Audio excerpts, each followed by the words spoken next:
Hello, everyone. It's time for Vanished Chicagoland Stories, the podcast. I'm your host, Pete Costanas. This is episode 216, season 9. Today's date is May 2nd, 2023, and welcome to the show. On today's program, I will talk about Victoria Station restaurants, and then next, I will talk about singer Gordon Lightfoot. He just passed away yesterday. I will talk about my memories of listening to him on the radio and records. That's a shame, talented singer. And I will do a wrap up of past posts on my Vanished Chicagoland Facebook page. So I got a jam-packed show today. Okay, before I begin, we will go into commercial. And this commercial is brought to you by Comtrex Cold Medicine. And this commercial is from 1983. So sit back and relax, and I'll be right back with the program. Thank you, everyone. Comtrex relieves the whole cold. Tristan didn't relieve my cough. But Comtrex relieves the whole cold. Contact didn't do anything for my aches, pains, and fever. But Comtrex relieves the whole cold. Bayer didn't help my nasal congestion, runny nose, or coughing. But Comtrex relieves the whole cold. That means Comtrex works on nasal and sinus congestion, runny nose, sneezing, coughing, watery eyes, sore throat, nasal drip, headache, fever, pain, every major cold symptom. Comtrex, it relieves the whole cold. Okay, everyone, I am back. I hope you enjoyed the commercial for Comtrex. This product I believe, is still around. I haven't paid attention when I visit the drugstore. There's so many medicines out there. But this one was very prominent in the 80s. I remember the commercials they aired during primetime television. Believe me, when you have a cold, it is not a fun time to have it. It's awful. Runny nose, coughing, sneezing, you're achy. Oh, terrible. It's stuffy. You can't speak well. You're like, like that. Hot tea is the best. Also, chicken soup. Like that. So that's a nice going back to 1983, and they have that. I remember the slogan of this. It relieves the whole cold medicine. Yeah, I remember that. Okay. At the beginning of the program, I mentioned what I'm going to talk about on today's program. But before I get started, I want to say something. Yes, on Sunday, in the afternoon, that is, I went to an event. And it was, those were the days of radio program. They held it at the Framemakers store in Westmont, Illinois. And they were doing it in honor of the radio host. His name is Ken Alexander. He passed away about a couple of years ago or something like that, 1 or 2. And this was the first time I went there. And another reason why I went there, they had Riverview Park memorabilia on display, also some items on sale. And you know me, as Vanished Chicagoland, this piqued my interest and my curiosity, and I had to go there and see it. Plus, enjoy and listen to the radio, listen to the the tribute to Ken Alexander, and it started at 1 o'clock, and it was very lovely. The hosts were Chuck Shaden. You remember him from Those Were the Days. He's retired now. Also, Steve Darnell. He hosts the show. He hosts the radio show. It's on Saturday mornings from 1 to 5 on WDCB 90.9. FM. I've listened to the program on occasion, whenever I can. I love the show. I really do. They have old radio shows. I know I'm a geek at this stuff. And they were doing a tribute to him, and they did like a radio script, like a show like that. And they were talking about Ken Alexander, and some other people were talking about him that worked at the radio station with him. And he had some funny anecdotes, some funny stories like that. I met some new people there. A few people recognized me immediately because on my Facebook page, and that was very sweet. That was very nice. And also, they had the moon. It was like the photo gallery moon, where you sit down and it's a crescent moon, and that was at at the Riverview Park, amusement park. So I asked a young man to take a picture of me. I always wanted, and I got a chance to sit at it. And I posted this on Facebook. Let's see, late Sunday or early Monday morning, and a lot of people loved it because a lot of people had their own photos, or their parents, their grandparents, great grandparents that sat in there when Riverview Park was in operation. That was kind of cool to see. And once the radio show was over, they served ice cream and cake. It was nice, and I met Chuck Shaden and Steve Darnell for the first time. Well, actually, Chuck Shaden, I met him before when he had the Metro Golden Memories store that was located on the northwest side of Chicago. But that was in the 80s. That was a long time ago. He didn't remember me, but he does know me on Facebook, so that's good. And so does Steve. But it's the first time I met him. Very nice man, very nice guy. And he makes you feel like he's so friendly like that. And it's amazing. He's about my age, so he talks about radio shows like that. Oh, and as for the Riverview memorabilia, they had some books, DVDs. I have them already, a couple books. What I noticed, they had a photo album with Riverview Park photos in color. Oh, that was cool. That was awesome. I loved that. Oh, beautiful, beautiful. I couldn't put it down. I just couldn't put it down. I just looked through it. You know, all the rides, the bobs, the flying turns, the carousel, the bug house. You name it, they had it all. And the man who I can't, his name was Bill. I can't think of his last name at the moment. He gave me a couple photos. One was a rare photo of the Jackrabbit roller coaster. It was there in the early days of Riverview Park, but a lot of people forgotten about that. I will post that photo soon, and you will see. That would be kind of nice. Also, another photo of the Kids Bob. That's the Bob's roller coaster. It was just for children. That was kind of nice like that. And the man this man Bill, he was a very nice man. We talked. He was amazed by my memories, not memories, but my knowledge of Riverview Park. I have most of it, but the park closed when I was 3 years old. But I read history of that. I couldn't stop reading about it. And it was a lovely afternoon. I really had a good time. You know, like I said, I met some new people, and it was fascinating. It really was. Kind of a rainy afternoon, but that sort of set the tone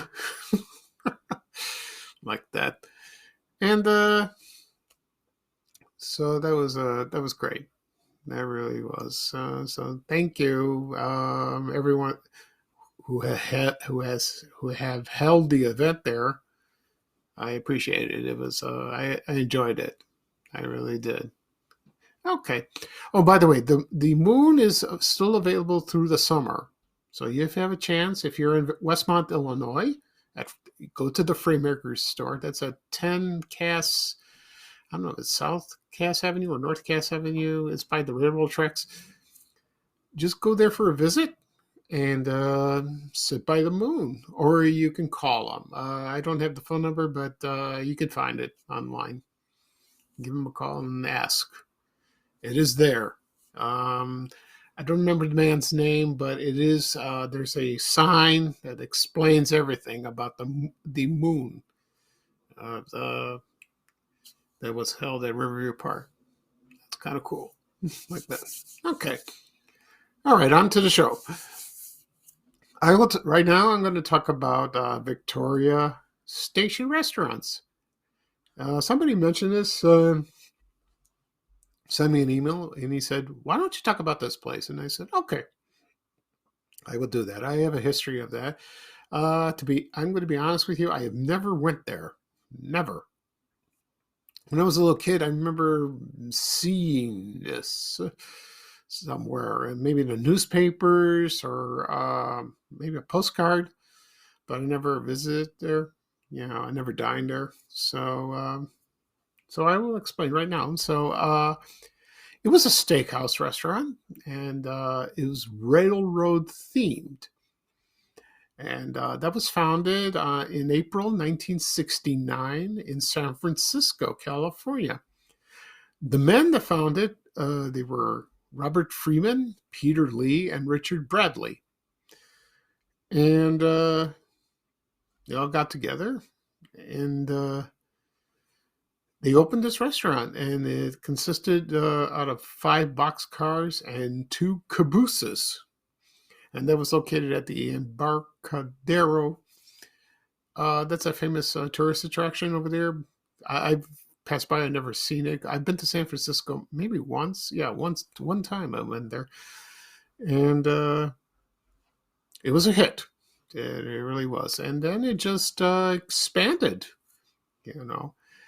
And the restaurant was loosely based, on London's Victoria Station.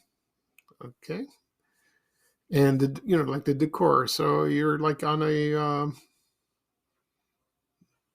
like you're on a train.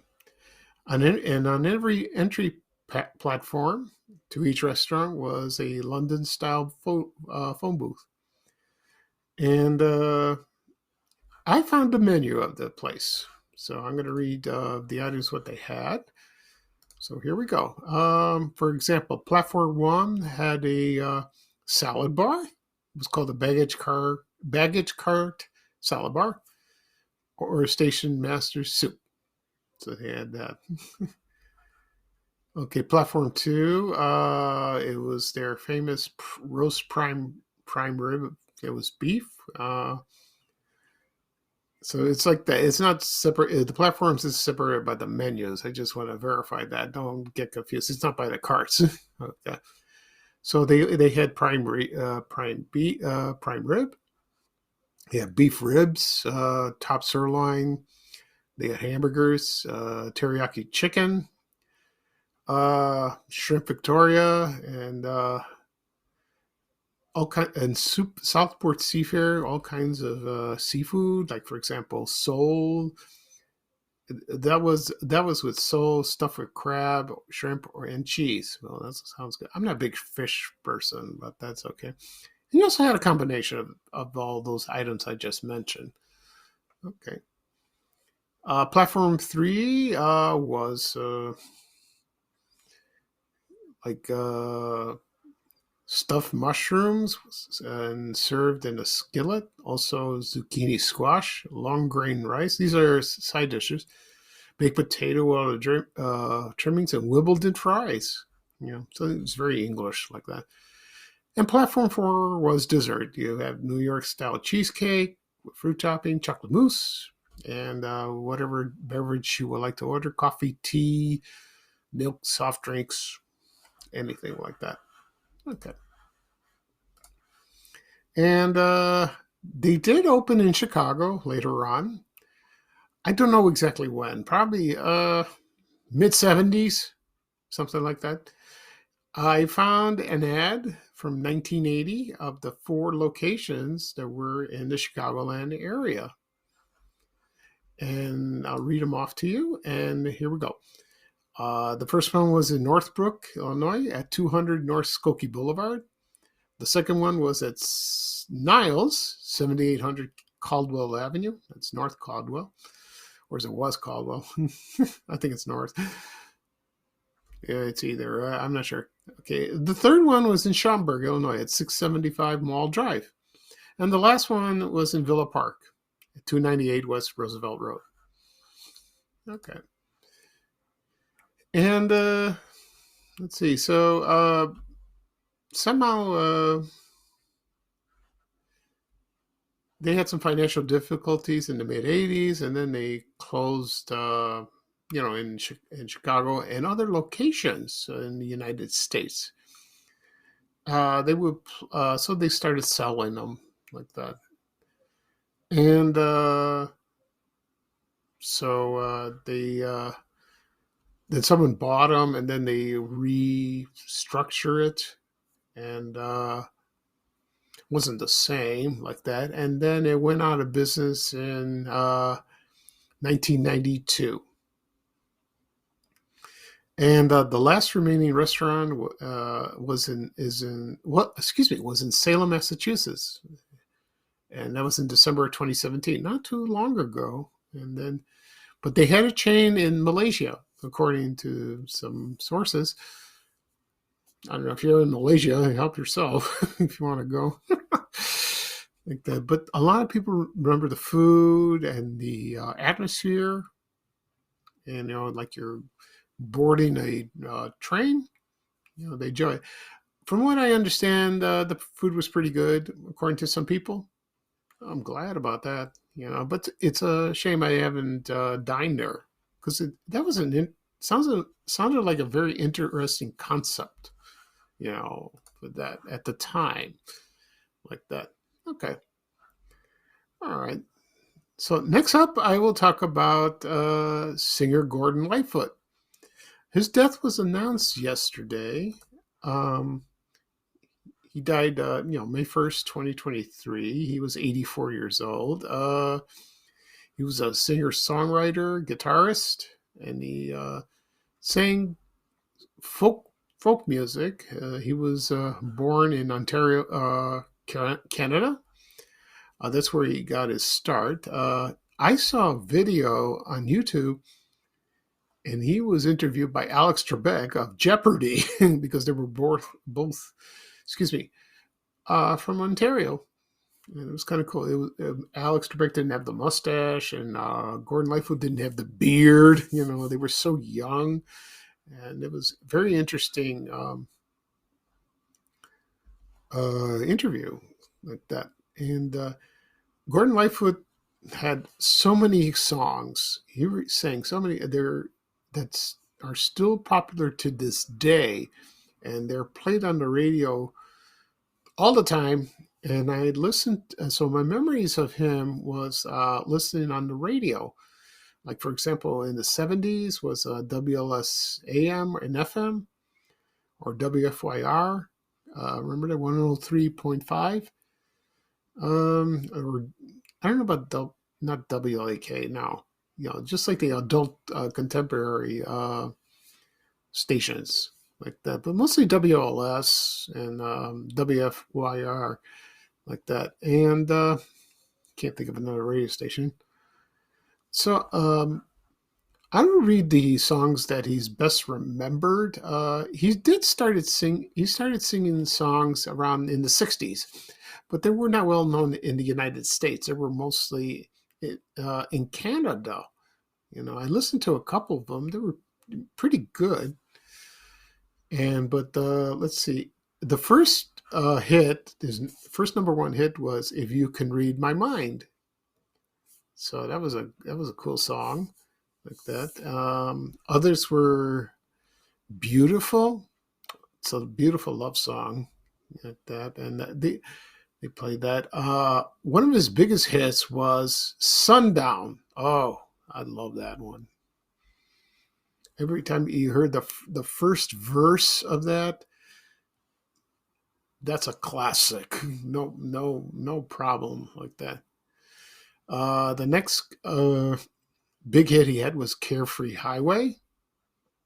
Rainy Day People, and the other one was The Wreck of the Edmund Fitzgerald. When I was this was released in 1976, and that was about 12, yeah, 11 or 12, and it's like, what is this about? And it's about a boat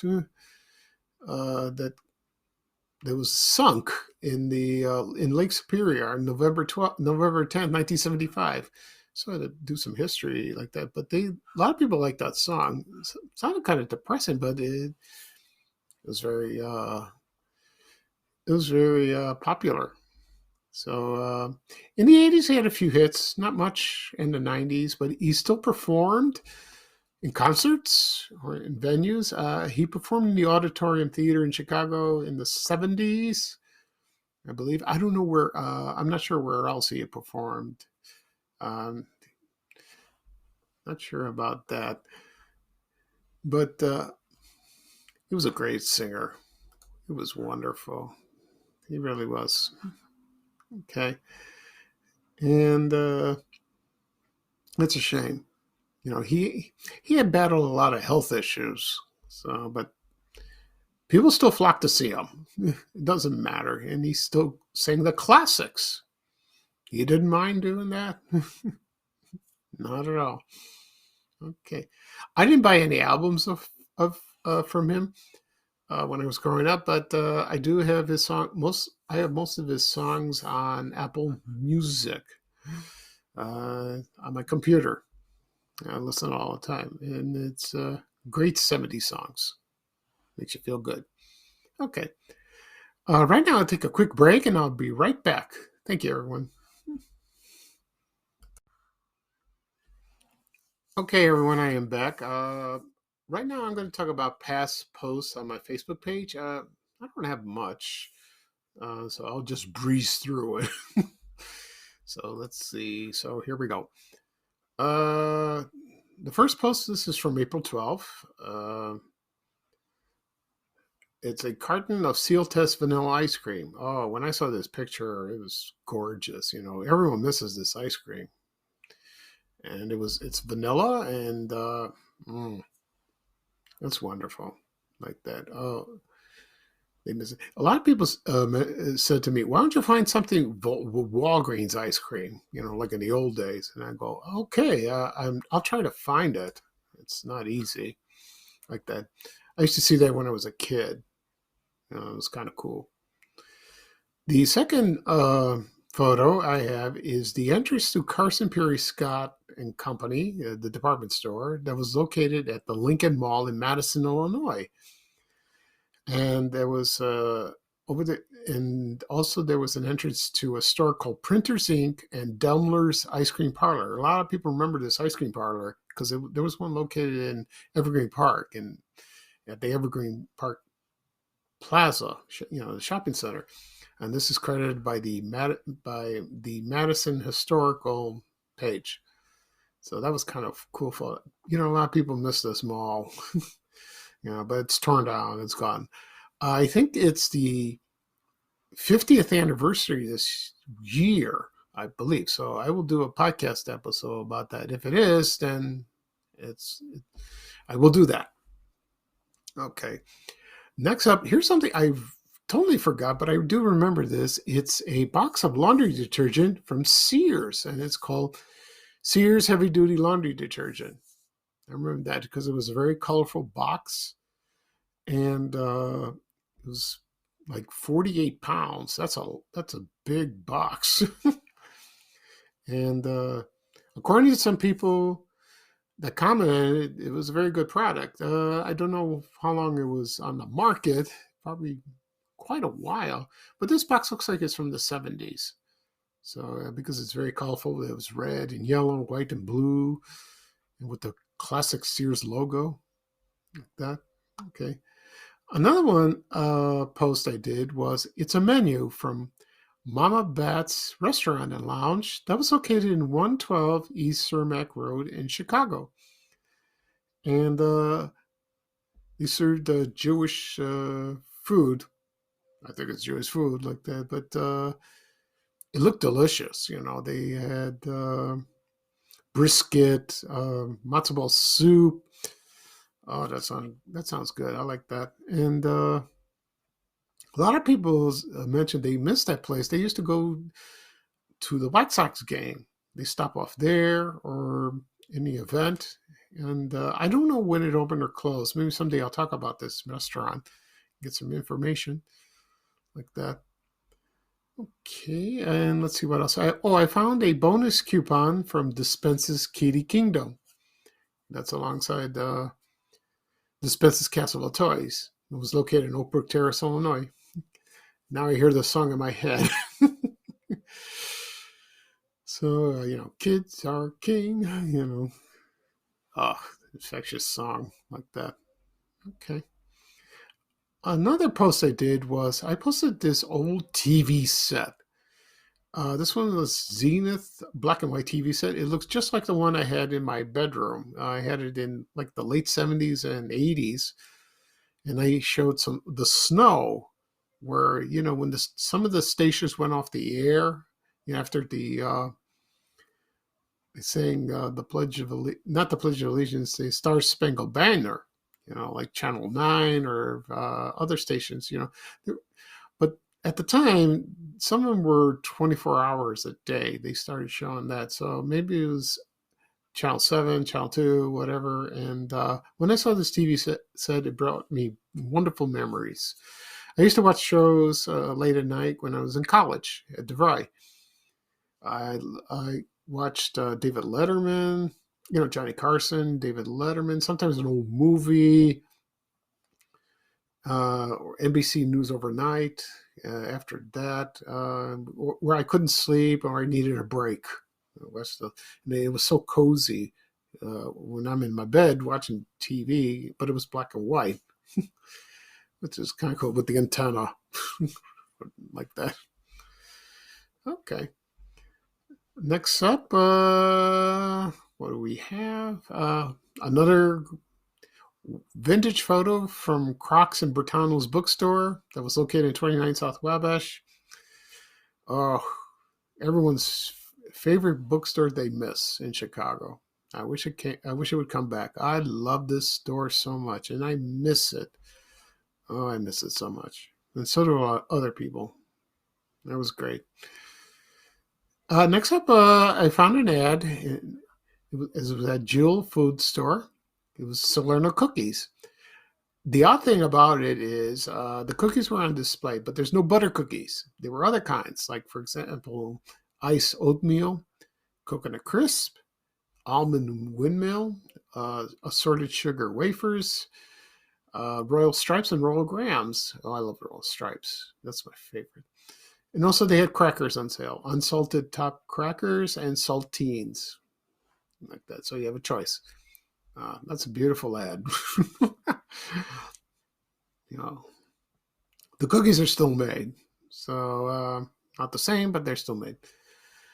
Okay, on April 22nd was a record store day, and I found a photo for the flip side. That was a record store. The first one was located at 3314 West Foster Avenue on the northwest side. Then it expanded, and then it opened other stores. But this one was kind of cool. This was like in the 70s. Excuse me. So that was in honor for Record Store Day. Okay. And a lot of people ask me, where is Rose Records? Why don't you post about Rose Records? Well, I did. I posted on my cover photo and got it. And this one was located on Ashland Avenue, North Ashland Avenue, like 3259, above Belmont Avenue. Which somebody told me used to be an A&P. I believe it was. So maybe I'll talk about Rose Records someday. We'll see about that. All right. Next up, I found this weird photo. Actually, it's kind of cool to me. It was at an A&P store, probably somewhere on Ashland Avenue in 1967, and there was a CTA bus, and it was a Route 9 Ashland bus, and there were these three men, and they were posing for Bond's Pickles. I never heard of this brand of pickles. And I thought it was a cool photo. It's really nice, with the old CTA bus and the A&P store. Oh, I miss that store so much. I really do. Okay, and next, let's see what else we got. Aha! I found a photo. Excuse me, of the grand opening of Marshall Field's department store. That was at the River Oaks Shopping Center in Calumet City. Oh, it's still there, but it's Macy's, and the photo was taken from October 6, 1966, and they had the vintage cars there in the parking lot. Oh, it's beautiful. It's in black and white. You can check it out if you like. And that was taken by the Chicago Daily News, another Van of Chicagoland item that disappeared. Like that. Let's see what else we got. Here's one I haven't posted for a long time. There was a shoe store called the Wild Pear, and they had several locations. I think there was one downtown, maybe Fort City Mall near my house. I think Evergreen Plaza, probably any mall in Chicago that had this. This was in the 70s, and they showed they sold boots and platform shoes, like in the disco era. It was kind of nice, like that. So this photo, the photo I posted on my page, I don't know where it's located. It could be anywhere in the United States. It's hard to find one in Chicago, like that. Okay, and the next photo I have is the Flying Turns, of course, at Riverview Park. And I mentioned the caption on the photo was, one of my favorite things to do if I'm in Chicago is post photos from Riverview Park, which is true. It makes people happy, makes me happy. It's just, I don't know, they miss this place so much. And even though I've never visited in my life, it's kind of nice, and I think a lot of people agree with me on this. They really do. That's why I went over there Sunday afternoon of the Riverview Park memorabilia and the moon. Next photo, I found from the 1950s, the Esquire Theater that was located at 58 East Oak Street. It's a very famous theater at the time. It was black and white, and it was cool. They had the 50s cars, 1950s cars there. It was there a long time. I don't know if it was torn down or it was just refurbished. I'm not sure, but it was a very popular theater at the time. Okay, and let's see what else. I think I got one more, and I should be done. I think that's it. Yep, that is it for that. Yeah, so that is it for the posts I posted on my Facebook page. Okay. So that's it for this show. I hope you enjoy it. I will do a recap. I talked about the Victoria Station restaurants, singer Gordon Lightfoot, and my past posts on Van Chicagoland Facebook page. I will do another podcast episode probably this weekend. We will see. This program will be published soon, this afternoon, and it'll be available wherever podcasts are available. I always say that. Apple Podcasts, Google Podcasts, Spotify, Amazon Music. Just hit when you tap on the app, subscribe, and you will probably get a notification. Also, it'll be posted on my YouTube channel, my YouTube channel, that is, Van Chicagoland Stories. Also on